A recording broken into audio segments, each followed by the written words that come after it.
আমার দামি বাড়ি নাই, দামি গাড়ি নাই, দামি বিছানা নাই, ওই দামি বিছানার থেকে টেনে টেনে নামাইয়া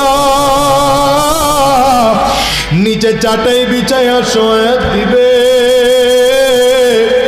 আরে তোমাকে আমাকে একদম পুরাতন চাদর দিয়ে ঢেকে রাখবে।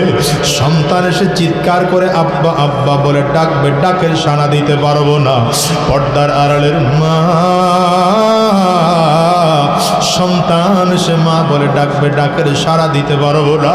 ওই কলিজার টুকরা সন্তান ওখানে বসে চিল্লায় আর বলে আব্বু জবান খোলো, জবান খোলে না। আব্বু জবাব দেওয়ার মতো শক্তি নাই।